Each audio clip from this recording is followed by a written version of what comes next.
我们开始 Ins 平台快速开发客户这个系列。今天讲的第一节，多号批量关注和私信。我们前面用了6个视频，介绍了6种在 Ins 平台快速找到精准 B 端客户的方法。用了4个视频，介绍了在 Ins 平台如何快速起号。那其中专门用1个视频，介绍了如何快速包装 Ins 账号，以便我们的潜在客户通过我们的 Ins 账号了解我们后，对我们产生足够的信任感。那找到了精准的客户，以及对我们的 Ins 账号进行包装后，那接下来就是开发客户了。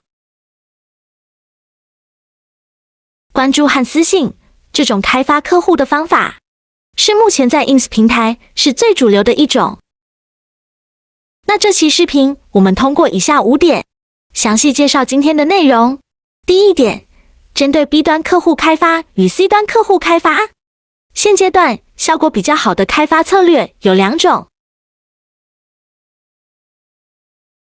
那在介绍策略之前，我们要先了解一下 Ins 大号跟小号的区别。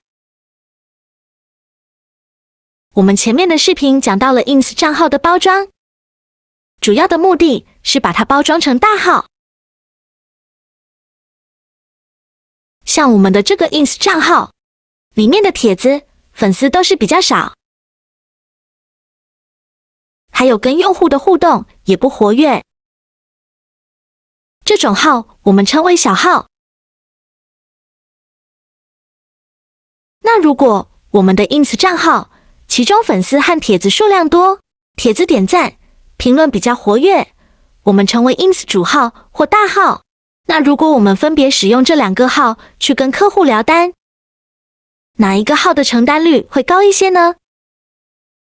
很显然，客人对基础数据做得比较好的账号有更多的信任感。那我们介绍一下目前用批量关注和私信进行开发客户的2种方法。第一种是并行模式，就是几个账号同时去开发客户。举个例子，我们有5个大号，他们各自负责这几千个目标客户中的一部分进行开发，各自用自己的账号去发关注、发开发信、聊单等等。第2种是卫星模型，就是使用大量小号，给我们的潜在客人发私信，然后把客户引流到我们的大号中进行聊单。如果客人看到小号的私信后有兴趣的话，会通过私信里的联系方式，比如大号主页或 WhatsApp， 甚至网站跟我们联系。这个方法叫卫星模型。如果是开发 B 端客户，我们这边建议直接用我们的 Ins 大号去联系，主要是增加客户的信任度，提高成单率，而且大号的层级一定要在同一个层级。比方说，这个账号是我们的潜在客户，人家的粉丝量是5000多，而我们跟他联系的账号的粉丝量只有几百个，或只有几十个粉丝，加上账号的活跃度也不好的情况下，那我们账号跟他就不在一个层级，这样开发起来难度会偏高。跟对方在一个层级的账号跟潜在客户建立联系，得到的回复的概率也会高一些。那接下来讲第2点，常用的系统标签的介绍。我们在上一个多号批量自动发帖的视频中，我们讲到了用 text 系统标签。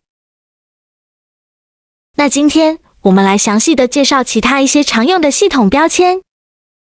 比如说，这个标签代表的是对方的全名，这些是目标客户的账号数据，这一列是全名，这一列是账号名。我们用浏览器的 Ins 主页来举例，这个就是全名，这个就是账号名。然后这个是我方的全名。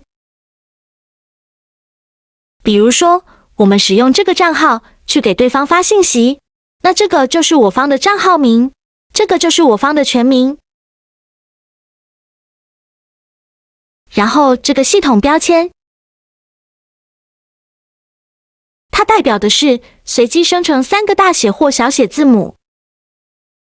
这个是随机生成4个数字，包括下面这些系统标签，随机生成多少个数字和字母，你可以用不同的标签去测试。这个标签代表随机生成2个图标。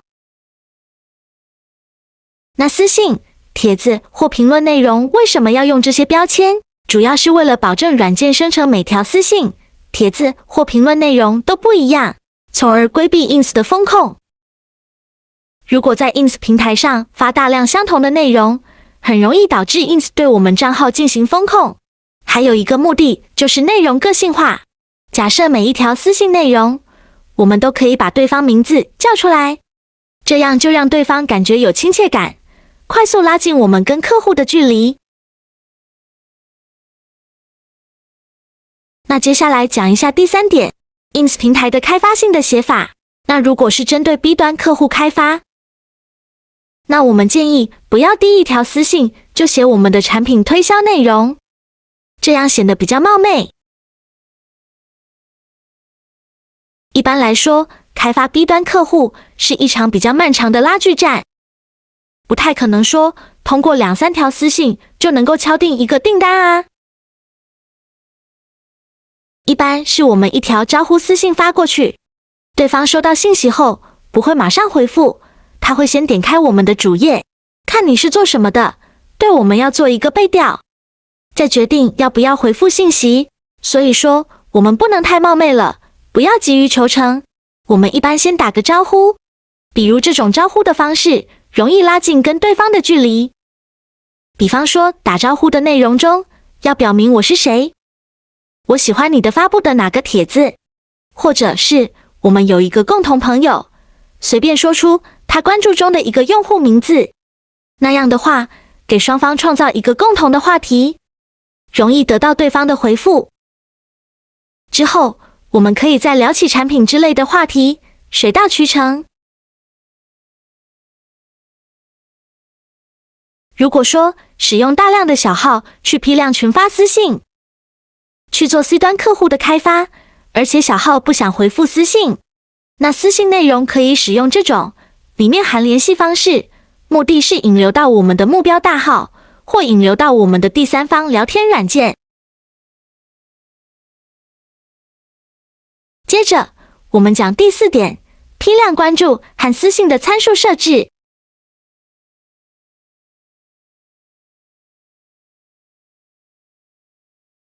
我们把已经登录的 ins 小号复制到多号批量界面中，也可以做多次复制。那我们接下来找下我们之前的抓取记录。怎么暴力搜索 B 端客户？可以去看我们前几期的视频，比如我们要找卖球衣的 B 端客户，打开过滤器，我们使用这2个过滤语句，找出卖球衣的商家。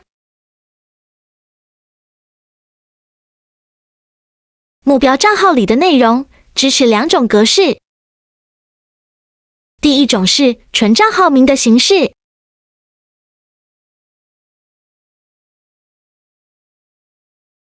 这种格式可以通过复制账号来实现，复制进来。这里可以放几万个条账号数据都没有问题。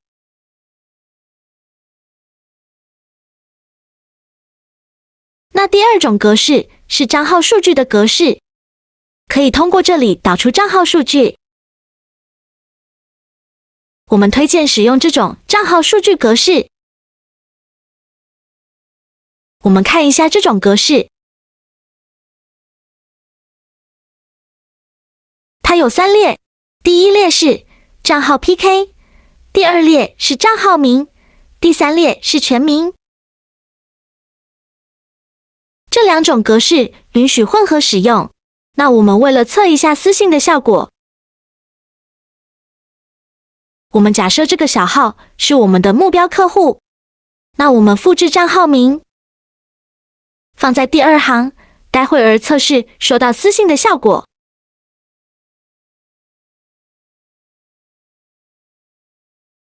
然后全选，复制到目标账号里。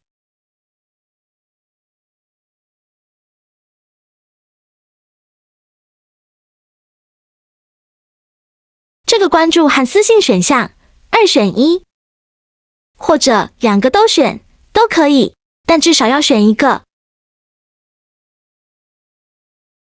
如果我们用大量小号去群发，那这个关注的选项可以不选，直接私信就可以。那如果是大号来开发 B 端客户的话，我们这边建议只选关注，先批量关注，最好等双方互相关注后，我们再给对方发私信，这样更容易承担，也不容易触发 ins 的风控。如果没有互相关注，大量的向陌生账号发私信，一方面比较冒昧，另一方面容易触发 ins 风控。我们这次为了给大家演示，把关注和私信选项都勾选上。这个意思是，每条私信时间间隔是多少秒？如果为了安全，可以设置1分钟，我们推荐的是30秒。这个是设置每个原账号向多少个目标客户发私信。如果是小号，我们推荐每天10条或10条以内，这个量不容易触发风控。如果是大号，只要账号权重够高，私信的量可以每天更多一些。大号主要拿来跟客户私信互动，如果回复率比较高，可以适当增加每天私信的量。不管是大号还是小号，每天私信或关注的量取决于我们的推广策略。这个循环源的意思就是一直循环使用我们的原账号。这个自动切换 IP 的模块，我们上个视频讲过详细的使用方法，这里就不介绍了。私信的话，一般20条换一个 IP 线路。还有，私信的内容也需要重新设置一个。我们把旧的帖子内容删掉。我们选这种适合用小号来群发私信的内容，然后点保存设置，点击添加到任务。如果任务已经存在，软件会提示我们任务 ID 是72。那我们右键菜单开始任务。那我们在任务运行的过程中，我们也可以修改一部分参数，软件会实时生效。我们为了加快今天的演示进度，我们修改一部分参数，修改完成后记得保存设置。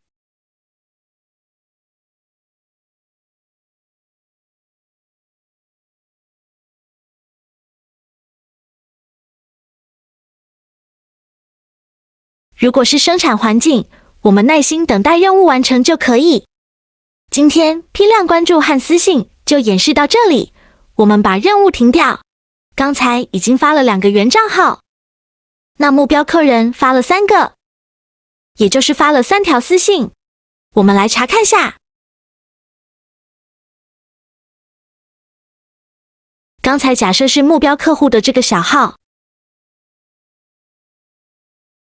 那我们刷新一下看看，可以看到对方已经关注我们了。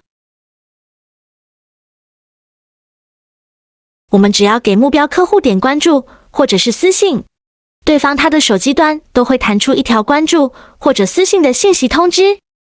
只要对方不屏蔽，都会收到。如果对方感兴趣，他就会点开来查看。这个是浏览器中收到关注的通知。我们看下新的私信信息。那我们可以看到，这个是对方的全名。我们跟私信内容设置中的系统标签对比下，是不是已经替换成对方的全名？然后这个是我方的账号名。这个是随机2个图标，然后这个随机生成的3个字母。客户收到我们的私信后，如果有兴趣，会根据私信内容中的联系方式找到我们。这种是卫星模型的推广方式，适合大量小号来群发私信，给大号引流。当然，使用大号的并行模型推广方式，软件参数设置方法差不多，这里就不多赘述了。还有一点要补充的就是，不要在同一个 IP 线路下面进行大量的私信和关注，不然账号很容易受到封控。一般一个 IP 线路一天陌生私信控制在50条。如果在账号管理界面更新账号详情的时候，有收到封控的提示，请用浏览器重新登录后解除封控，再保存登录状态即可。这个前面的视频已经讲过。最后讲第5点，简单的介绍一下现阶段的这个拉群的效果。拉陌生用户到群聊，抛开 ins 风控不说，目前已经是过了风口期，现在拉群对大部分的行业效果是很差了，转化率很低。当然，不同的行业效果也不尽相同，大家可以自行测试。那这个就是我们今天讲的多号批量关注和私信的内容介绍。今天的视频就到这里，关注主播，带你了解更多外贸黑科技。